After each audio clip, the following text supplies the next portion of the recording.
Hello everyone, welcome back to a new episode of Is It Imba or Do I Suck? Today we're going to be having a look at a game sent in to me by a Terran player. When they're sent in by a Terran player, you know they're usually going to be good. Let's have a quick look at the email. It was short. Hello, I'm a 4.7 to 4.8k Terran, which means he's 4.7 or 4.6 at best. This Zerg was just trash. I kept denying his bases and still managed to lose since Zerg late game is unbeatable! Exclamation mark. Ultras, Broodlords, Corruptors and Lurkers are way too cost efficient. Well, some spelling errors, but we can live with that. Let's see how many errors he's going to be making in the game. Jabon Lagarto versus Johannes, who's opening up with a cheeky pool first. So that's a nice start already. I have a very good feeling about this game. The beauty of Is It Imba or Do I Suck is that I never watched the replays beforehand. That would be too time efficient and would also seem like preparation, which is something I do not believe in. So everything is just based on gut feeling. But this email, the fact that he's a Terran and the fact that he couldn't properly spell the word two, also makes me believe that we're gonna be seeing one hell of a game here.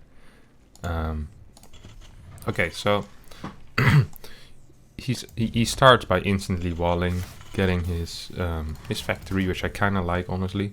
After scouting that there is no hatchery on the low ground yet. If you scout at like 130, I would do the same thing. I think it's a good call. Might even want to be getting a tech lab or at least something with this case. Starts a reactor. I actually like that more than a tech lab in this case, because he sees there's only 100 gas mines, so it can be roaches. So reactor actually makes the most sense. You can swap the factory and the barracks ASAP, get a command center on the high ground, which is the correct play as well, and then you just can go straight into Hellions. Second gas could be either for Battlecruiser or for Banshee as a follow-up. So far I kind of like everything he's done. He could start a Hellion with this and get 2 Marines, but I much prefer just going for pure Hellion in this case. And he agrees with me, does the exact same thing. So at this point the Terran is honestly in quite a good position. Hello? And the swap is really slow. If the Zerg would have ran in during this time, we would have had a very angry email, but a very short replay, which also is fun sometimes. Actually, there's only 7. Might have been fine. We lost 5-6 workers, but still playable. So we're going to be seeing a tech lab being built on this barracks.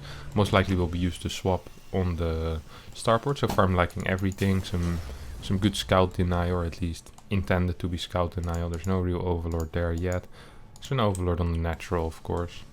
And the command center is about to finish up. Now, take a look at the eco at this point. It's 24 against 24, which is good for the Terran as they have a mule. Queen count is only at 1, which is really low. So far this actually is looking quite good for the Terran. Terran's playing very defensive, goes up to 4 Hellions. He's playing Marauder. Okay, so Marauder Hellbat, I guess. Yeah.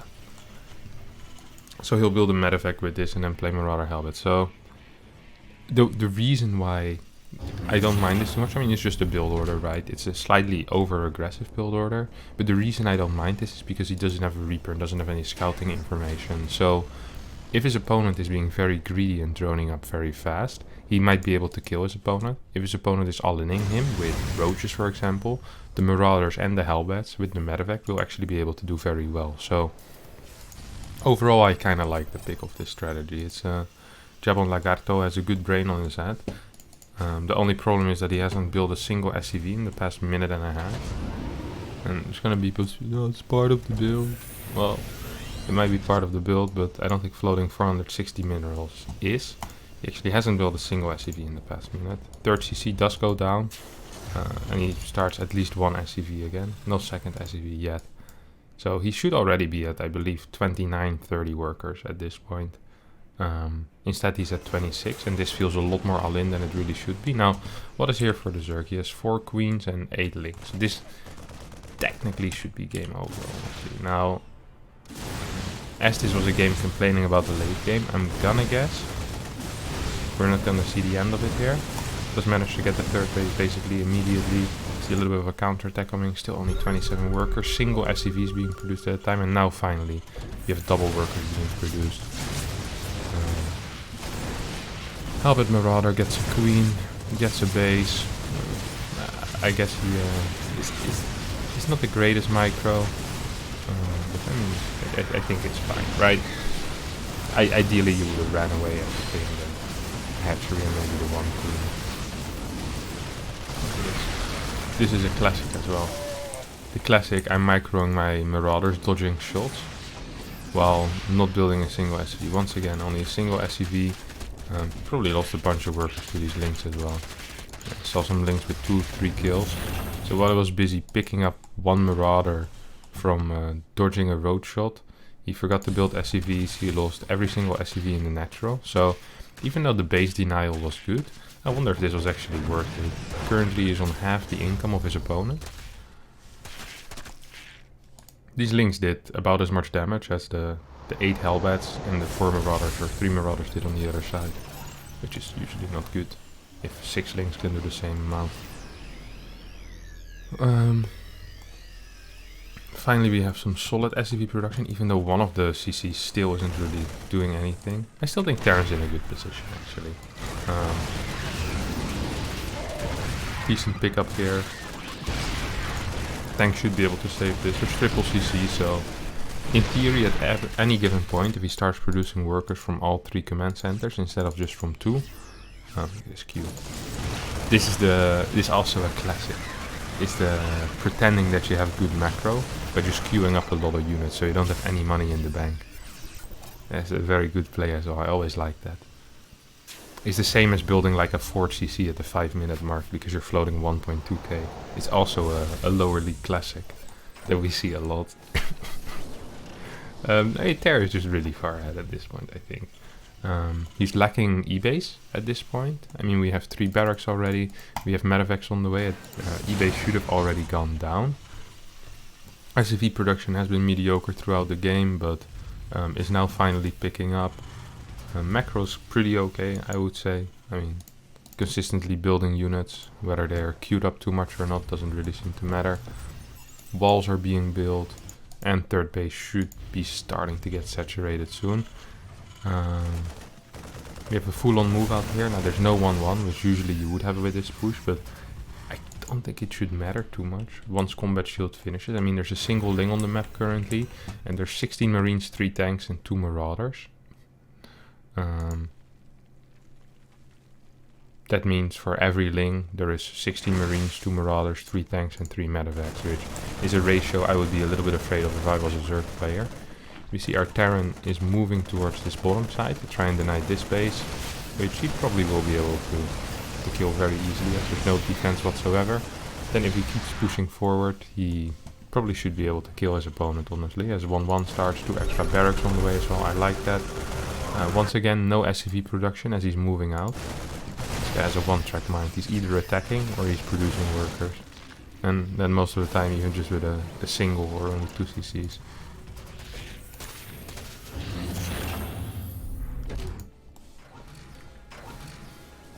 So Terran is slowly moving forward, inching forward even.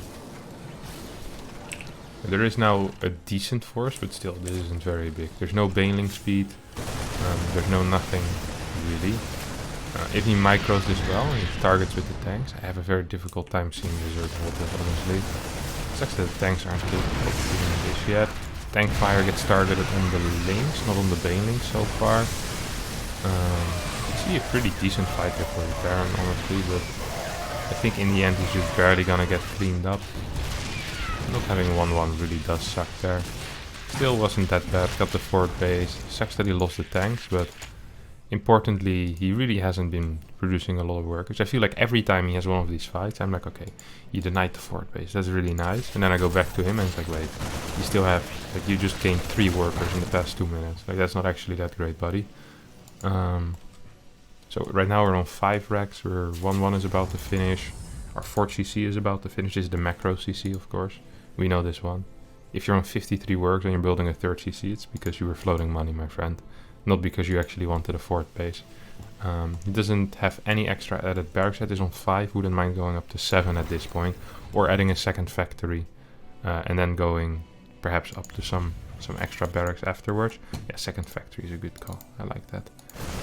So the thing he can do here is, he can, because it's Hydra Bane, you would go double tank. If it's something like Ling Bane Mura, you would go into Drilling Claws Mine, or if it's Ling Bane, you could go Drilling Claws Mine as well.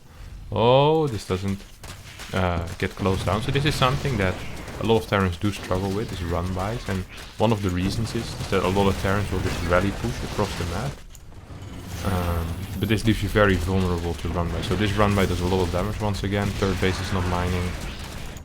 He's F2ing back home, or at least moving back home with a decent part of his army. Not sure why. I feel like there's plenty of Marines here to deal with this. 2-2 hasn't started yet, 1200 gas in the bank. And our Terran is completely aware that there is no forward base on this side, so we probably should check on this side.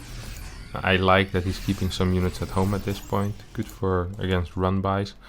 Another thing he can do is just, with some of the Marines that he has, if he has like a medevac available, is to go clear some creep, of course.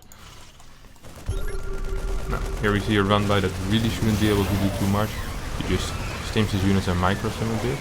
Usually getting surrounded is not the ultimate play. So he loses all of his Marines. You kind of want to kite away from the link, so you get some extra DPS. They don't get full surface area. It's usually what you want to do. Once again, a run-by doing a lot of damage. And also his main army is now getting cleaned up. He's getting a nice fort base in the front, and like some nice SCV queuing on one of the bases at least. See 5 SCVs in the queue. Chook chook. Not a single SCV being built from his neck. I really want to know how this guy does his hotkeys, because it makes no sense. Alright, there's no 2-2 on the way yet. We have Drilling Claws starting now. This planetary, with the assistance of some units, should be able to do fine against these Hydras and Lings. I think 2-2 is kind of important though. Usually whenever you finish 1-1 you do want to start 2-2. Doesn't really seem to be the case here for Jabon Lagarto. Still gonna be able to get a pretty decent trade. Third base once again, very much so left alone, and here come the Lings. Being sent in. Actually get this yeah. Do have to lift it here. 1900 minerals in the bank for the Zerg, by the way. Imagine how many units the Zerg could have had if he actually would have injected every now and then. 17 drones being produced, nice. Yeah, still no 2-2 is obviously really bad. Like, upgrades are everything in this matchup. Well, upgrades are micro. And he's not really doing either, so that's an issue. Finally have +2 at the 13-minute mark. I've seen my boy Clem finishes +3 at this point. I don't think that's true, but it will be close to the truth, and that's also important. You don't always have to be 100% correct. Sometimes 30 or 40% correct is just good enough. Because Jabon Lagarto so far has been, well, closer to 10% correct in the way he's been playing this game. Finally, we see some SCV production again. We're seeing mines being added. I don't quite think this is the way against Hydra Bane usually. I believe we usually see more tanks, but I mean, perhaps mine is also fine. In my experience, double factory tank, or single factory tank is a lot more powerful. We see here about, what is this, 24 Marines with a single medevac with 6 HP. Usually you kind of want to be able to at least pick up majority of your army if you ever get caught out in a bad spot. I like the way he's playing this though, the 2 groups of army, one to the right side, one to the top side. It's sad that there's actually no medevac here. The one medevac there is going to fly straight into a queen. So all the units here are basically just sacrificed for this base. Now, if you think of a base as what it can gain in a minute, that's about 800 minerals, 850 minerals, a couple hundred gas. You just lost 24 Marines, you lost 1200 minerals, so if you wanted to really deny your opponent's gas, you did a good job. But otherwise, that wasn't the greatest of trades. This is a way better trade, where he just gets a base. Now you can pick up. Now you can pick up. Yeah, you can put it into the dead space. That's perfect. That's absolutely fantastic. So, Terran is actually pulling ahead pretty far at this point. I mean, he's getting good upgrades. Zerg is on 2-2 already as well, but Terran just has a little more income at this point, right? 2.7k. Even in worker count, there is a 4th base already. I'd love to see extra CCs being added, either for 5th bases or for extra orbitals. The production isn't... Well, actually his production facilities seem to be plenty. So if you're floating 1100 minerals and you have 7 barracks, of which 4 have reactors, then it's probably something with you. So yeah, the good old macro CC, I do like that. Sensor tower being added as well. Wouldn't mind seeing just more tanks. More tanks being produced. Couple more mines, can spread those around the map. There's not a lot of creep here. Not sieged up yet. Drilling claws gets used. I mean, this is fine. This is fine. This is fine stuff. What are these guys doing? Uh-oh. They've had too much to smoke. These guys. These guys are high. We're walking all the way around. Actually lowers the depot. This CC is not even close to being done. Talking about being early. These are the guys that if you send an invitation for an 8 PM party, show up at 7:30 because they didn't want to be late. At that point you've barely woken up. Because you're a college student and you wake up at 7 PM. I don't know. You're still having breakfast in your bathrobe or something. I'm a college student. Went to the school of life! Okay, we have... I'm not sure how I speak. We have lurkers on the way. We have... Well, against lurkers you either need... Well, first of all you need tanks. Lots of tanks. And you need... It's nice to have liberators with range. So he's getting liberators with range. The thing he's lacking a little bit is tanks. So I wouldn't mind seeing 2 of these swap, you know? Factory, doing a little magic trick, lifting up, going to where the barracks is and the other way around. It's a real nice trick. Tanks are being put relatively close to each other. Not that big a deal. Yeah, I can live with that. I also wouldn't mind getting more orbital commands. The moment you see lurkers, the most important thing to have is to always have scans available. So you want to just get extra orbital commands. Yeah, here we go. This is good. Look at this. Run by protection. Hello? Is this a joke? The run by protection didn't quite work. Man, this was the worst run by protection I've seen in my life. Decent damage in the end, but lost a lot of workers actually. Still a lot of in the bank for Jabla Magarto, who also gets his +3 at this point. Pushing forward with tanks. Yeah, the speed at which he's pushing forward, not clearing this creep is a mistake. Running into lurkers generally is an error as well. Oh no, this is a classic. This is a classic. He didn't have enough tanks with this army, and also he lost too much straight into the banelings and straight into the lurkers. So it started by him walking into lurkers, then banelings connecting with his entire army. And it's 2 reasons. First of all, he mismicroed that. Second of all, he doesn't have enough tanks. He really needs more tanks. Tanks really deter the Zerg player from just running in with 20 lurkers. So do the other guys, by the way, Liberators. This was a really bad fight. This actually was a really, really bad fight. But, I don't think there's any anti-air left. Like, not a single. Okay, there's 3 Hydras. That's actually really funny, just 3 Hydras for anti-air. Man, this Johannes guy sometimes just floats like 3k, even though he has 25 larva. I have no clue. Ooh, Ultralisk now. Now it gets interesting. This is very intense to play as well. I like watching this kind of stuff. Once again, not a single tank being produced at the time. Just seeing pure Marauder Liberator. Which is really not the way. I think eventually what you do is you get like Ghost Liberator tank. So you can, in case your opponent gets Vipers, you can EMP the Vipers. You can put snipes on lurkers, you can put snipes on anything basically. And then with Liberators and tanks you can push forward really easily. So that's kind of the unit composition you want to be going for with this. We have Jabon Lagarto, another base snipe. These are the legendary base snipes he has been talking about. He hasn't really, in his email, he doesn't really mention the Ling run buys though, which have killed 55 workers. So he might be ahead in killing bases. Like we see 6 hatcheries have gone down, but 55 SCVs have gone down, so... I'd argue that SCVs also are rather important. Now we still have all the lurkers over here, so this is like just a small part of the army.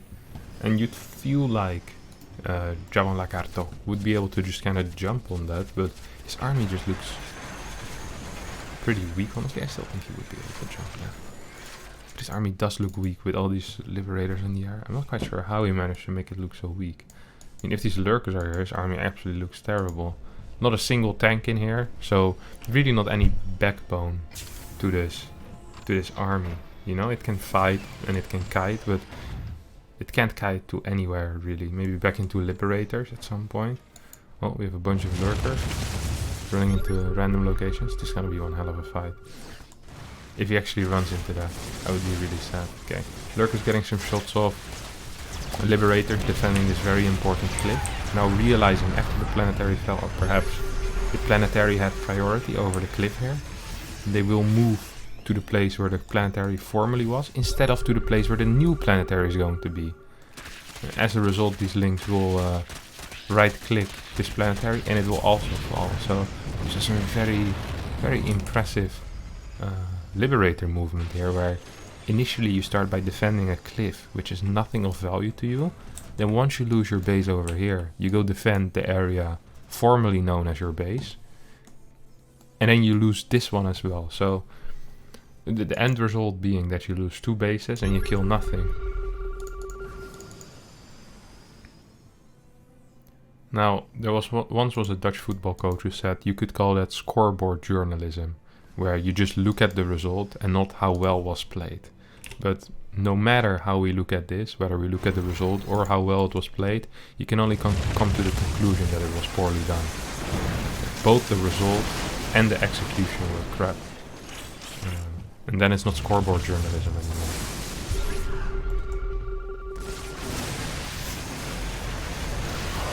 So now we have the engagement of a lifetime, where our friend kites forward into ultras, but because he has so many liberators and actually a good position, he managed to win the fight.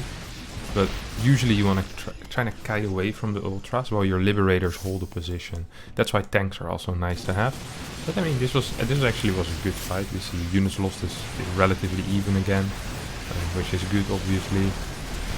I'm not entirely sure on the push out into a Zerg that is probably busy reacting. The thing against Zerg is that if you kill their army and you only have like 5 marauders left, it's very likely that you're gonna get swarmed. So I do like the quick retreat. I wouldn't have minded seeing that retreat early. Now once again, this base will most likely fall very quickly to all of these links. Money is running out for repairs.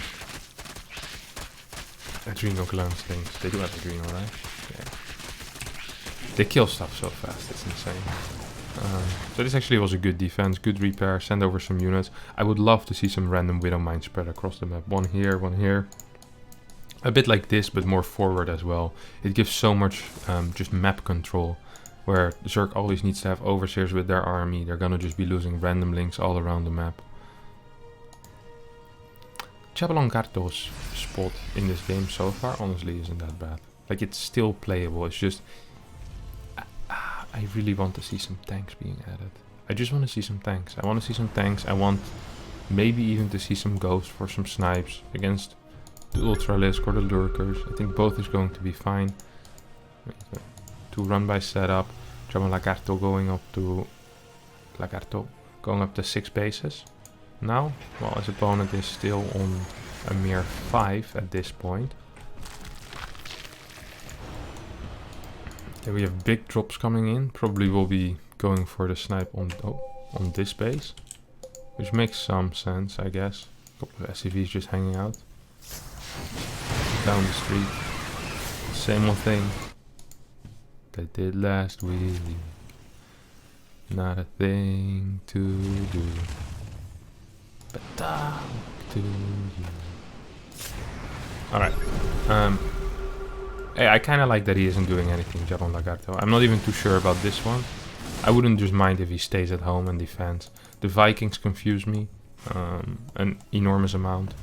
Your anti-air consists of either Marines, Mines, or Ghost, not Vikings. Vikings are absolutely terrible if you're fighting against just Corruptor, Lurker, Ultra. Once Broodlords hit the field, they're a bit better, but still, I think Ghost would be the correct call here. To be able to get snipes on Broodlords probably could be considered rather important.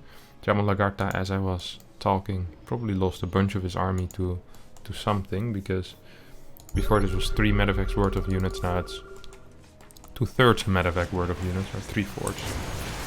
What is this? Let's do that in the replay again, alright? What the hell was this? Okay, so he sees his opportunity. He sees what? 7 Corruptors. With what upgrades do we have? Okay, with 1/1 upgrades. He has +1 ship weapons upgrades. Right here he has 4 Vikings and 4 Liberators. Now let me tell you, that 7 Corruptors, in combination with 2 Quains, will absolutely destroy Vikings. So then all there's left is going to be these Liberators. But they will also fall pretty quickly, right?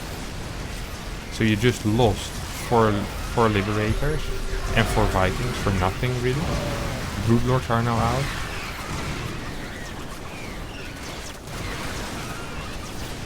Still a complete lack of Ghost, +2 ship weapons. I think I saw that he only +2 ground vehicle weapons as well.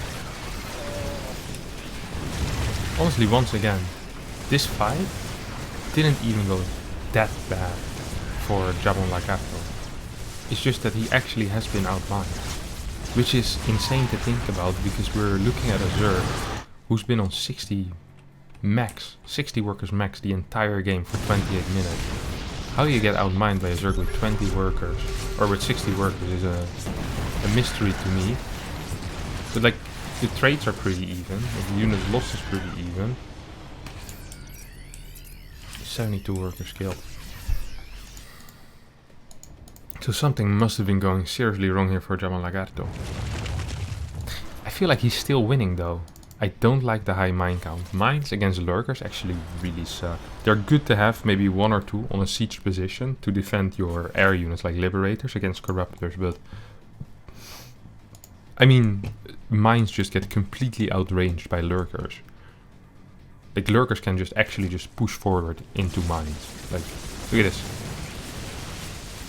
How many shots are we gonna get off? We might get 1, not a single shot went off here. If there was an overseer, they probably would have died as well. So now, there were 7 mines here, and 2 Hydras got killed by them. That's 14 supply just wasted. Imagine if it was like 3-4 tanks, that would have been so helpful.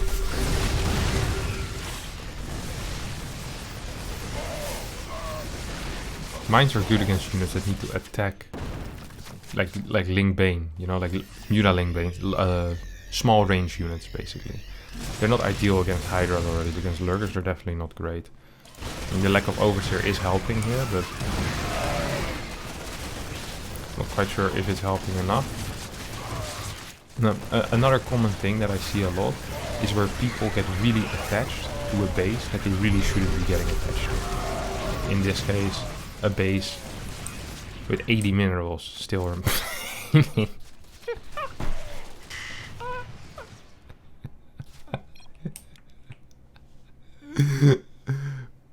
Piss. He doesn't know how to spell.